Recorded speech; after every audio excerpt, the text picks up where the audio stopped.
네, 하나님 앞에 예배를 드리겠습니다. 우리 다 같이 묵상 기도 드릴게요.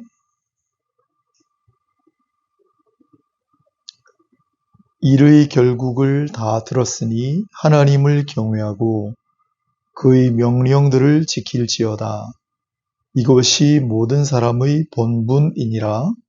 하나님은 모든 행위와 모든 은밀한 일을 선악간에 심판하시리라. 아멘. 만물을 주관하시고 모든 인간의 일들을 또한 관장하시는 하나님께 오늘 이 시간도 우리의 감사와 찬양을 담아 예배를 드립니다. 홀로 영광을 받으시기를 원하옵고 예배하는 자들 위에 하나님의 은혜를 도하소서. 예수님 이름으로 기도합니다. 아멘.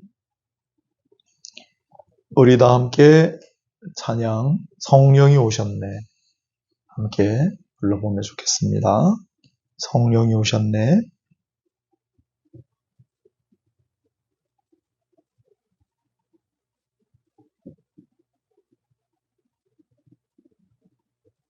무한 시절 지날 때 깊은 한숨 내쉴 때 그런 풍경 보시며 단식하는 분 있네.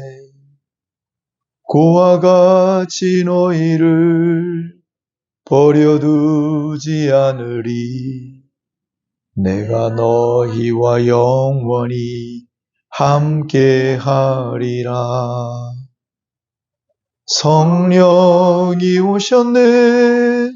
성령이 오셨네. 내 주에 보내신 성령이 오셨네. 우리 인생 가운데 친히 찾아오셔서 그 나라 꿈꾸게 하시네.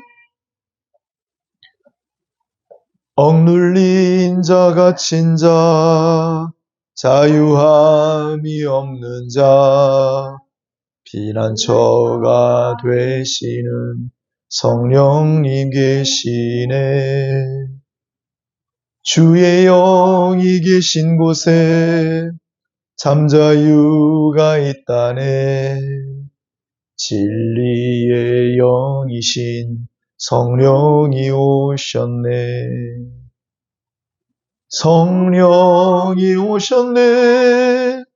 성령이 오셨네. 내 주에 보내신 성령이 오셨네. 우리 인생 가운데 친히 찾아오셔서 그 나라 꿈꾸게 하시네. 성령이 오셨네. 성령이 오셨네. 성령이 오셨네. 내 주에 보내신 성령이 오셨네. 우리 인생 가운데 친히 찾아오셔서 그 나라 꿈꾸게 하시네.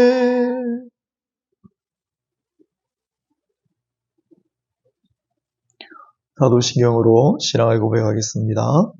전능하사 천지를 만드신 하나님 아버지를 내가 믿사오며 그 외아들 우리 주 예수 그리스도를 믿사오니 이는 성령으로 잉태하사 동정녀 마리아에게 나시고 본디오 빌라도에게 고난을 받으사 십자가에 못 박혀 죽으시고 장사한 지 사흘 만에 죽은 자 가운데서 다시 살아나시며 하늘에 오르사 전능하신 하나님 우편에 앉아 계시다가 저리로서 산 자와 죽은 자를 심판하러 오시리라. 성령을 믿사오며 거룩한 공회와 성도가 서로 교통하는 것과 죄를 사하여 주시는 것과 몸이 다시 사는 것과 영원히 사는 것을 믿사옵나이다. 아멘. 우리 찬송가 370장 주 안에 있는 나에게 380장 나의 생명 되신 주 이어서 찬양해 보도록 하겠습니다. 찬송가 370장, 380장 이어서 찬양합니다. 주 안에 있는 나에게 단 근심이 있으랴. 십자가 밑에 나가 내 짐을 풀었네. 주님을 찬송하면서 할렐루야 할렐루야. 내 앞길 멀고 엄해도 나 주님만 따라가리. 그 두려움이 변하여 내 기도 되었고 전날의 한숨 변하여 내 노래 되었네. 주님을 찬송하면서 할렐루야 할렐루야. 내 앞길 멀고 엄해도 나 주님만 따라가리. 내 주는 자비하셔서 늘 함께 계시고 내 궁핍함을 아시고 늘 채워주시네. 주님을 찬송하면서 할렐루야 할렐루야. 내 앞길 멀고 엄해도 나 주님만 따라가리. 내 주와 맺은 언약은 영불변하시니 그 나라 가기까지는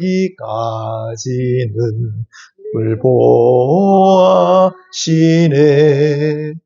주님을 찬송하면서 할렐루야 할렐루야. 내 앞길 멀고 엄해도 나 주님만 따라가리. 나의 생명 되신 주 주님 앞에 나아갑니다. 주의 흘린 보혈로 정케하사 받아주소서. 날마다 날마다 주를 찬송하겠네. 주의 사랑 줄로서 나를 굳게 잡아 매소서. 괴로운 세상 지날 때 나를 인도하여 주소서. 주를 믿고 나가면 나의 길을 잃지 않겠네. 날마다 날마다 주를 찬송하겠네.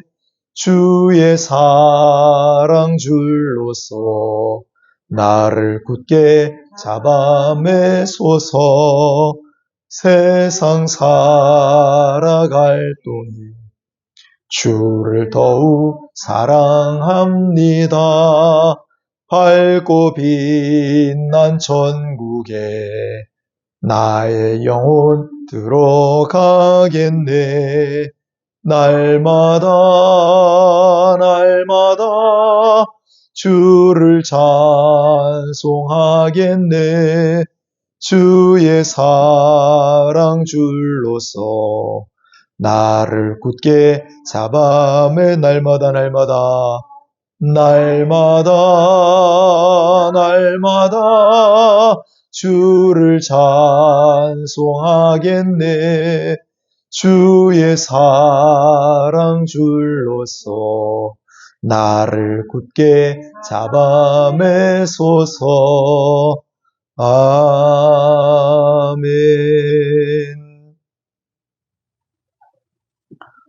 성시 교독하겠습니다. 교독문 오늘은 76번입니다. 교독문 76번 요한복음 1장, 3장 이루어진 교독문 76번 한 절씩 교독하겠습니다. 태초에 말씀이 계시니라. 이 말씀이 하나님과 함께 계셨으니 이 말씀은 곧 하나님이시니라. 그가 태초에 하나님과 함께 계셨고 만물이 그로 말미암아 지은 바 되었으니 지은 것이 하나도 그가 없이는 된 것이 없느니라. 그 안에 생명이 있었으니 이 생명은 사람들의 빛이라. 빛이 어둠에 빛이 되어 어둠이 깨닫지 못하더라. 참 빛 곧 세상에 와서 각 사람에게 비추는 빛이 있었으니 그가 세상에 계셨으며 세상은 그로 말미암아 지은 바 되었으되 세상이 그를 알지 못하였고 자기 땅에 오매 자기 백성이 영접하지 아니하였으나 영접하는 자 곧 그 이름을 믿는 자들에게는 하나님의 자녀가 되는 권세를 주셨으니 이는 혈통으로나 육정으로나 사람의 뜻으로 나지 아니하고 오직 하나님께로부터 난 자들이니라. 말씀이 육신이 되어 우리 가운데 거하시매 우리가 그의 영광을 보니 아버지의 독생자의 영광이요 은혜와 진리가 충만하더라. 아멘.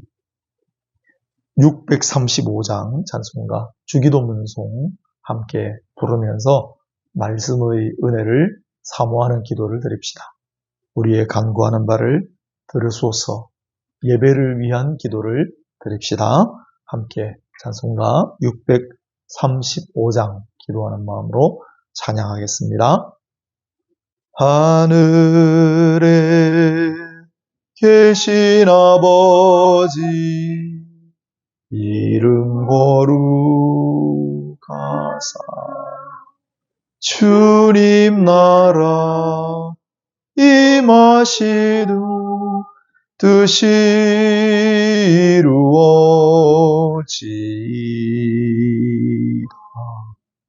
일용할 양식 주시고 우리들의 근죄 다 용서하옵시고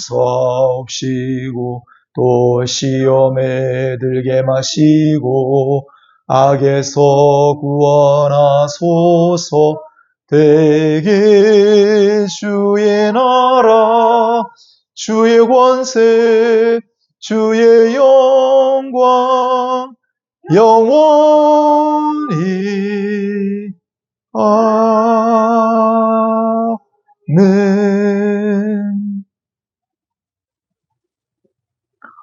하나님 말씀을 봉독하겠습니다. 오늘 우리에게 주신 하나님 말씀은 구약 성경 이사야 45장 15절, 신약 성경 마가복음 1장 34절입니다. 먼저 이사야 45장 15절을 읽고 요한복음 1장 34절을 읽겠습니다. 들려주시는 마가복음 1장 34절을 읽겠습니다. 들려주시는 이 음성이 친히 선포하시는 하나님의 말씀 되기 바랍니다. 구원자 이스라엘의 하나님이여 진실로 주는 스스로 숨어 계시는 하나님이시니이다. 아멘. 예수께서 각종 병이 든 많은 사람을 고치시며 많은 귀신을 내쫓으시되 귀신이 자기를 알므로 그 말하는 것을 허락하지 아니하시니라. 아멘. 오늘은 구약, 신약 한 구절씩 본문으로 제목을 없는 듯 계시는 하나님 강론하겠습니다. 없는 듯 계시는 하나님 제목으로 말씀을 강론합니다. 우리가 일생 동안 끊임없이 던져보는 질문이 하나 있습니다. 신은 정말 존재하는가? 하나님 진짜 있을까? 대부분의 사람들이 신앙생활을 하지 않는 가장 중요한 이유도 바로 이 질문에 대한 확신이 없기 때문이라고 생각합니다. 정말 신이 존재한다고 확신한다면 믿을 수밖에 없겠죠. 그러나 기왕에 신을 믿는 사람들도 또 같은 질문을 수도 없이 제기합니다. 왜 그럴까요? 이런 질문을 합니다. 만일 신이 존재한다면 어떻게 이런 상황에서 가만히 있을 수가 있나? 하나님은 왜 이럴 때 침묵하시는가? 이건 철학이나 신학 시험에 나오는 문제가 아니라 인류 역사에 숱하게 많은 상황 가운데 나왔던 실존적인 그러한 질문이었습니다. 예를 들어 볼까요? 옛날 100년 전이죠. 독일의 나치당이 집권했을 때 유대인을 600만 명을 학살했습니다. 이건 공식적인 기록이니까요. 그럴 때 하나님은 그 처참한 모습을 바라보면서 많은 사람들이 하나님 어디 계십니까? 질문했어요. 하나님, 왜 침묵하고 계십니까? 왜 아무 잘못도 없는 저 어린 아이들까지도 저렇게 학살당하게 내버려 두십니까? 멀리 갈 것 없이 지난 2024년 12월 29일 한 해를 마무리하는 시점에 무안 공항에서 일어난 항공기 대참사로 당시 비행기에 타고 있던 179명 전원이 사망했는데 그 가운데에는 2021년생을 포함하여 제가 사망자 명단을 쭉 봤는데 2000년 이후에 태어난 아이들도 상당수 포함되어 있었습니다. 이걸 바라보는 사람들 또한 비슷한 질문들을 던지지 않았을까요? 네, 오늘 소개한 구약 성경 본문 이사야서 지금부터 2700년 전에 활동했던 선지자인데 그도 마찬가지였습니다. 이미 당시는 북이스라엘이 멸망한 상태였고 그 과정에서 엄청난 학살이 있었고 수많은 사람들이 포로가 되어서 노예처럼 끌려갔습니다. 그런데도 하나님은 그들을 구원해 주시지 않았습니다. 아니, 아무런 조치조차 취하지 않으셨습니다. 사람들이 많이 분노했을 겁니다. 하나님이 어디 있나? 화가 많이 났던 누군가는 이렇게 외쳤을 수도 있습니다. 하나님은 없어. 신은 존재하지 않아. 하지만 대부분의 하나님 백성들은 다윗이 남긴 시편 9절을 떠올렸을 가능성이 높습니다. 뭐라고 했냐면 시편 1절 9절인데 여호와여 어찌하여 멀리 서시며 어찌하여 환난 때에 숨으시나이까 라는 구절입니다. 다윗은 어린 나이에 생과 사의 경계선을 넘나들어야 했습니다. 그럴 때마다 다윗이 바라보는 하나님은 멀리 계시는 하나님 혹은 숨어 계시는 하나님이었는데 그가 그런 생각을 한다고 누가 탓할 수 있었겠습니까? 욥이 남긴 고백도 비슷합니다.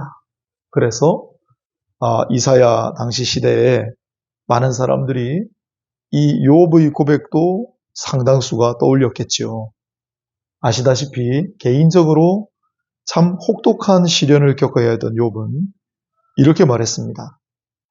그런데 내가 앞으로 가도 그가 아니 계시고 뒤로 가도 보이지 아니하며 그가 왼쪽으로 일하시나 내가 만날 수 없고 그가 오른쪽으로 돌이키시나 배울 수 없구나.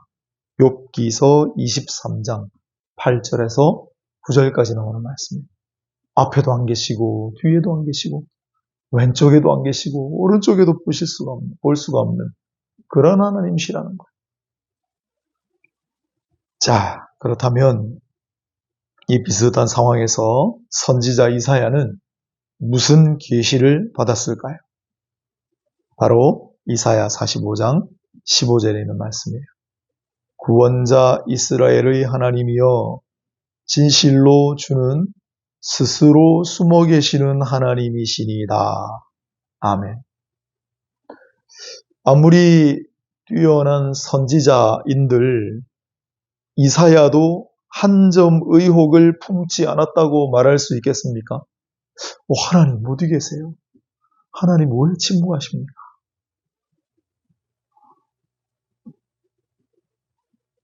자기 자신에게 고난이 닥쳐오면 더 담담해지는 사람이 있습니다.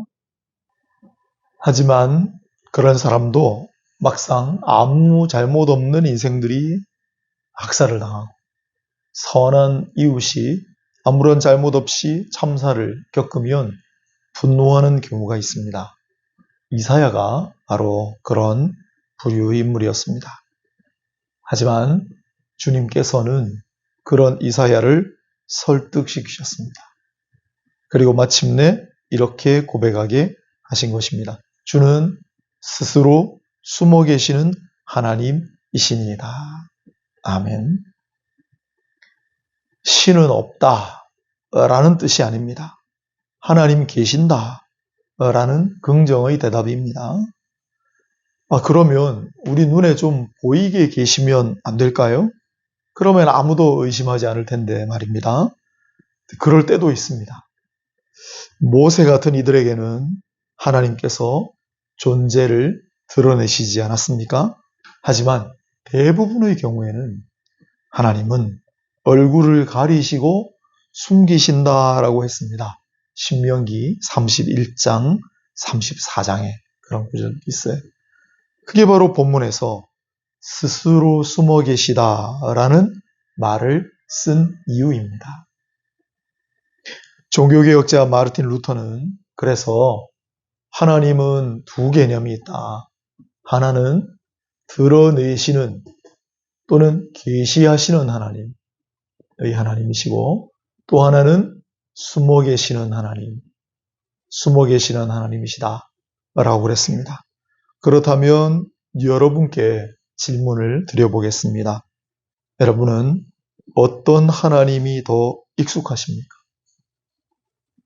나에게 드러내 보이시는 하나님이 더 익숙하십니까? 아니면 숨어 계시는 듯한 하나님이 더 익숙하십니까? 후자가 아닌가요? 저는 그런데. 앞서 언급했다시피 자기 앞에서 하나님께서 스스로를 직접 드러내시는 경우는 매우 드물다고 할 수 있습니다. 대부분의 경우에 하나님은 숨어 계시는 하나님이실 때가 많습니다. 여기서 다음과 같은 바울의 고백을 주목해 주십시오.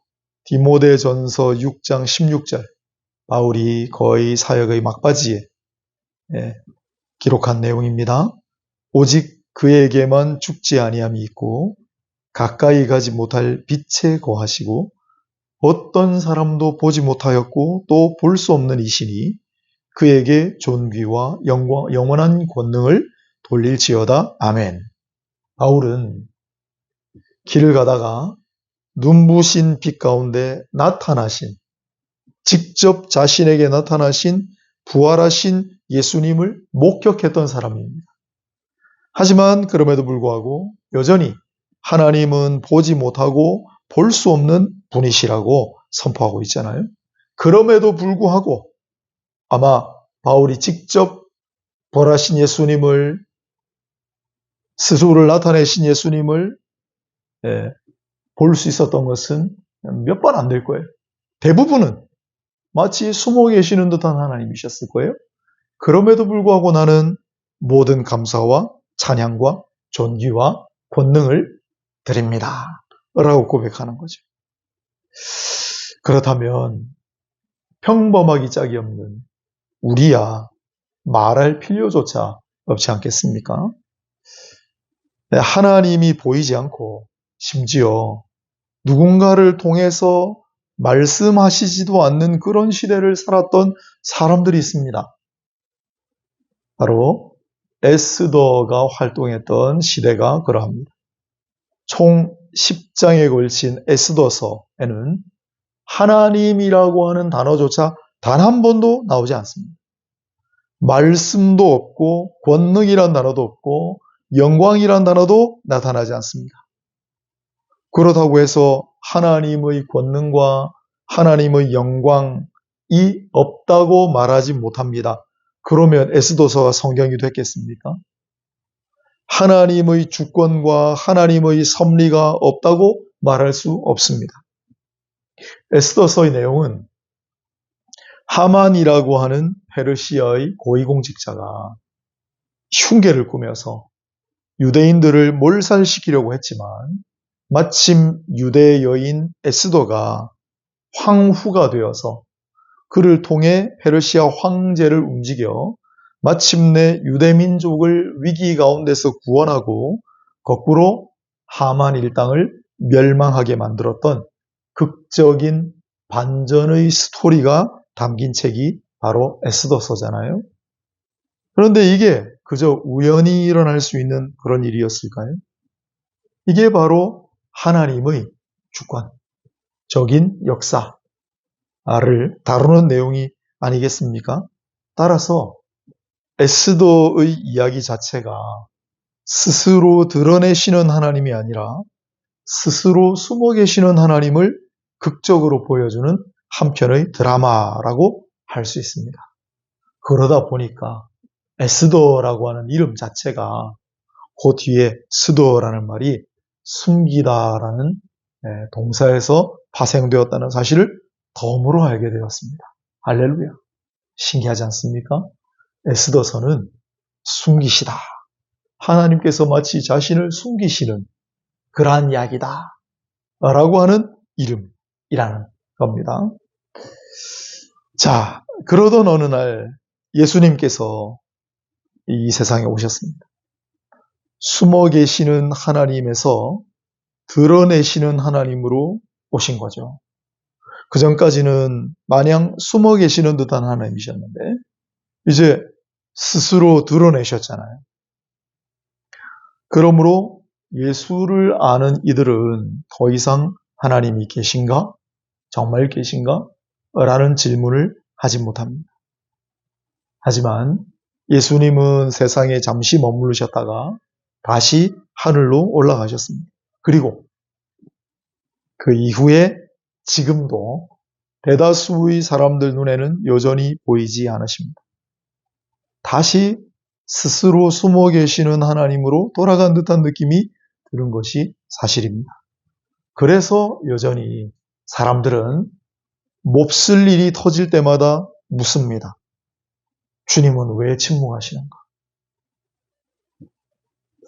우리보다 기독교의 전례가 훨씬 오래된 일본 1549년에 프란시스코 자비에르라는 예수회 신부가 들어가서 복음을 전했으니까 우리보다 훨씬 기독교 전례가 오래된 일본에서 초창기에 벌어진 일을 배경으로 한 소설이 하나 있죠. 엔도 슈샤쿠가 쓴 침묵이라는 소설입니다. 배경은 1635년 정도. 이 침묵이라고 하는 소설의 주제가 바로 이것입니다. 하나님의 침묵. 이런 구절이 등장합니다. 한번 제가 읽어보겠습니다. 당신은 어째서 이 모든 일을 그대로 내버려 두셨습니까? 우리가 당신을 위해서 만든 마을조차 불타버리도록 방관하고 계셨습니까? 사람들이 추방당할 때도 당신은 그들에게 용기조차 주시지 않고 마치 어둠처럼 그저 침묵하고 계셨습니까? 하나님은 바다 위에서 완고하게 계속 침묵하고 있었다. 하나님은 정말 존재하는 것일까? 이게 신부의 고백이에요. 만일 하나님이 없다면 수없이 바다를 횡단하며 이 불모의 땅에 하나의 작은 씨를 가져온 나 자신의 반평생은 얼마나 우스꽝스럽단 말인가. 그러다가 그는 이런 깨달음을 얻습니다. 마치 주님께서 이렇게 말씀하시는 듯한 그런 마음을 얻은 거죠. 네가 괴로워할 때 나도 옆에서 괴로워하고 있다. 최후까지 네 옆에 내가 있다. 나는 침묵하고 있던 게 아니다. 함께 고통을 나누고 있었을 뿐. 이 소설은 그 일본 영주가 그리스도를 믿는 사람들 코와 입을 꿰매어가지고 거꾸로 매달았어요. 여러 가지 핍박을 가했는데 그 중에 하나가 얼마나 고통스러웠겠습니까? 어린아이들까지. 그리고 신부를 잡아와서 네가 배교하면 저들을 풀어주겠다. 즉 자기에게 핍박을 고문을 가하는 것이 아니라 아무 죄 없는 어린아이, 무고한 인생들이 그렇게 고초를 당하는 걸 보면서 네가 배교한다면 이들을 풀어주겠다고 하니 그래서 벌어진 일이거든요. 그때 신부가 처절하게 부르짖습니다. 왜 이 고통에 침묵하십니까?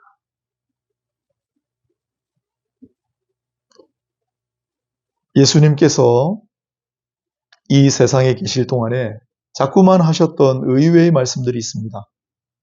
왜 하나님 침묵하십니까? 에 대한 답을 한번 찾아볼게요. 특히 마가복음에 많이 나타나는 말씀인데 오늘 제가 읽어드린 신약 마가복음 말씀이 첫 구절이에요. 다시 한번 읽어보겠습니다. 예수께서 각종 병이 든 많은 사람을 고치시며 많은 귀신을 내쫓으시되 귀신이 자기를 알므로 그 말하는 것을 허락하지 아니하시니라. 아멘. 말하지 말라, 드러내지 말라는 말씀이에요. 나에 관해 밖에 나가서 말하지 말라, 전하지 말라 라고 명령을 많이 하세요.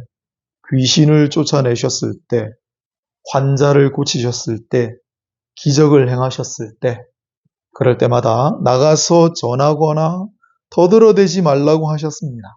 왜 그러셨을까요? 1901년 독일의 브레데라고 하는 학자가 이걸 연구해가지고 이를 두고 메시아 은닉 사상이다라고 불렀습니다. 자기가 메시아 그리스도이심을 은닉하셨다. 숨기셨다는 거죠. 왜 예수님은 당신의 놀라운 행적들을 그토록 감추려고 하셨을까요? 뿐만 아니라 마가복음의 뒤에 보면 다니실 때도 보란 듯이 내가 그리스도야. 내가 하나님의 아들이야. 나는 권능을 가지고 있는 자야. 그렇게 보란 듯이 다니시면서 온갖 이적을 행하시는 게 아니라 은밀하게 사람들이 모르도록 하실 때가 많았습니다. 왜 그러셨을까요? 결국 훗날 부활하신 이후에 도마에게 말씀하시는 그 한마디에 모든 답이 담겨 있습니다. 도마는 예수님 부활하신 걸 못 믿었지요. 그때 예수께서 도마에게 나타나셔서 손과 발을 만져보라, 옆구리도 만져보라고 하신 다음에 이렇게 말씀하셨어요. 너는 나를 본고로 믿느냐? 보지 못하고 믿는 자들은 복되도다. 아멘. 요한복음 20장 29절입니다. 지금도 우리에게 예수님은 스스로 드러내시는 하나님보다는 스스로 숨어 계시는 하나님이실 때가 더 많습니다. 그렇지 않나요? 한번 생각해 보세요. 내가 힘들고 고달플 때, 억울한 일을 당했을 때, 고통 중에 있을 때 주님이 친히 나타나셔서 말씀하시고 위로하시고 만져주시면 우리 신앙이 막 불일 듯 일어나지 않겠습니까?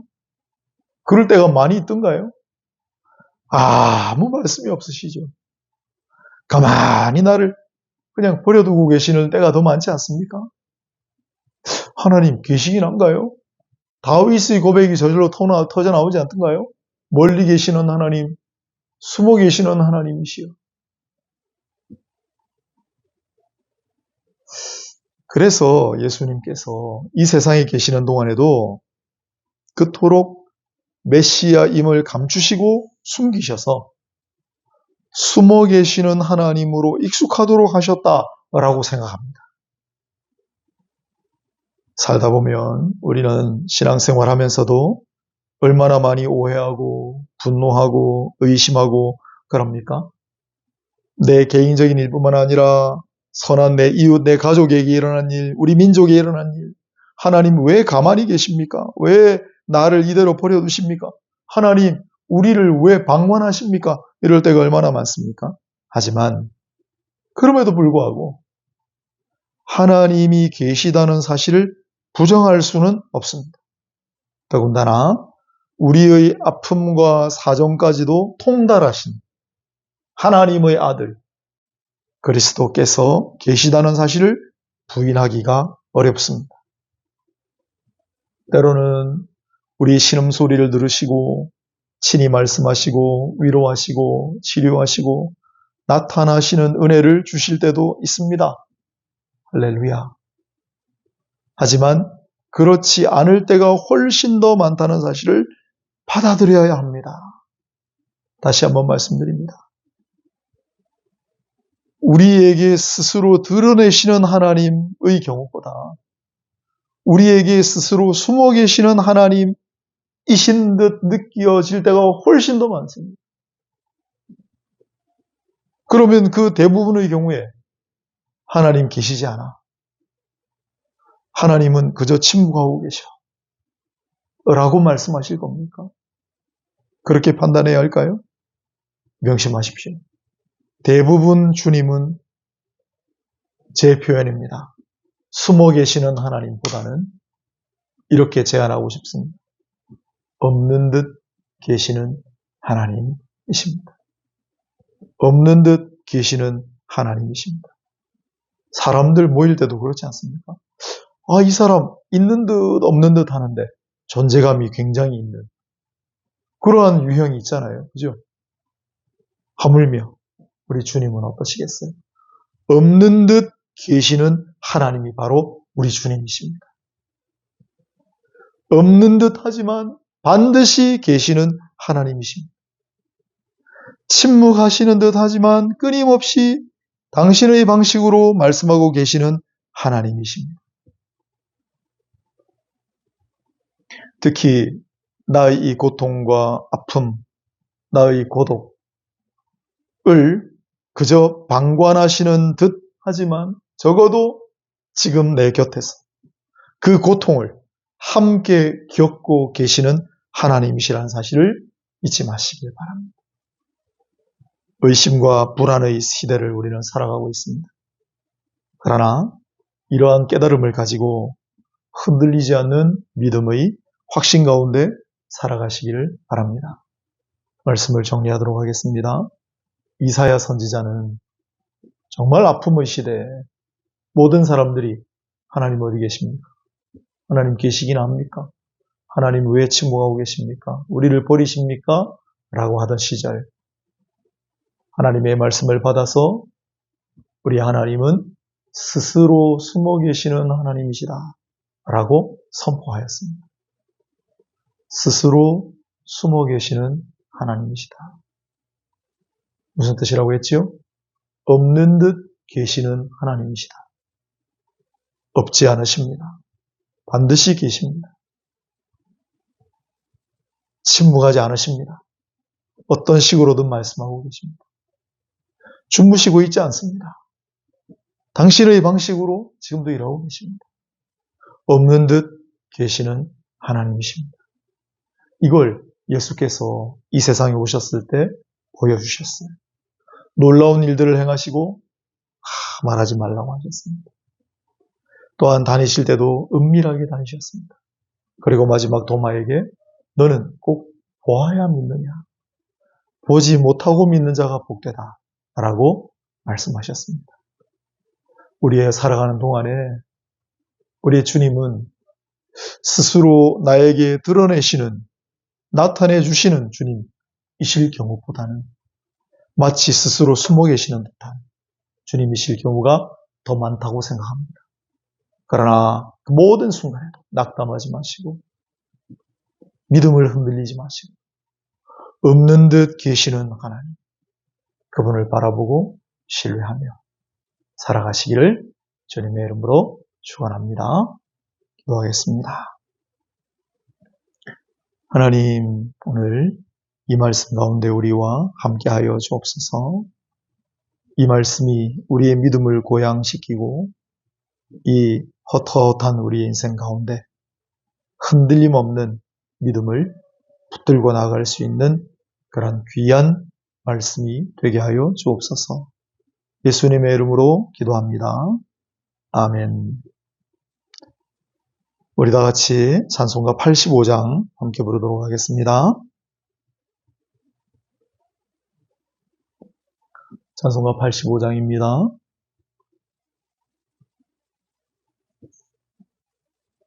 구주를 생각만 해도 이렇게 좋거든.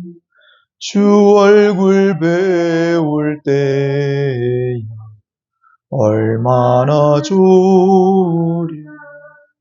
만민의 구주 예수의 귀하신 이름은 천지에 있는 이름 중 비할 데 없도다.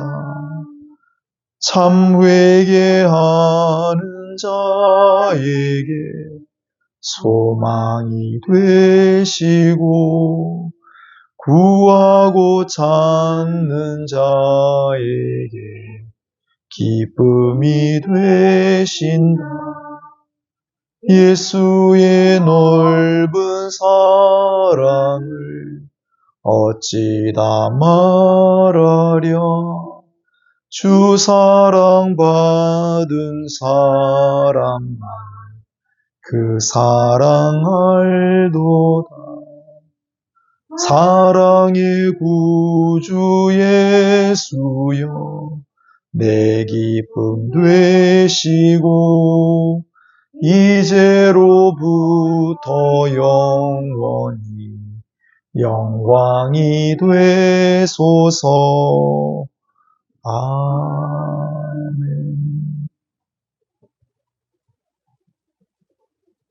광고를 하겠습니다. 새해 첫 한자리 모임을 오늘 오후 3시 중앙동 프라미슬랜드에서 가지도록 하겠습니다. 어디인지 아시죠? 근현대 역사관 그 사이길로 해서 한 50m, 70m쯤 올라오면 있습니다. 중앙역에서 지하철 이용하시면 또 조금만 한 10분만 걸으시면 되니까요. 편리하실 수 있습니다. 차 가지고 오시는 분은 바로 용두산 공원 공영주차장에 주차하시면 되겠습니다. 대마도 선교여행을 2월 9일, 10일 다녀오려고 합니다. 더 미리 많이 기도해 주시길 바라고요. 자, 우리 이제 한번 기도하고 마치도록 하겠습니다. 우리 다 같이 기도하실 때 오늘 말씀을 묵상하시고 말씀을 붙들고 기도하시며 또 우리의 간구하는 사연을 오늘 주일입니다. 하나님 앞에 아뢰고 우리의 기도를 받아주소서. 우리의 상한 심령을 제물로 하나님 앞에 드립시다. 또 이 시간 나라 민족을 위하여 어려움 당한 분들을 위해 또 한 줄 기도를 올려서 함께 하겠습니다. 다 같이 기도합시다. 고마우신 하나님, 전능하신 하나님, 우리의 기도를 들으시는 하나님, 우리 주 예수 그리스도 하나님의 아들 이름으로 이 시간에 기도 올립니다. 주 예수 그리스도 이름으로 기도합니다.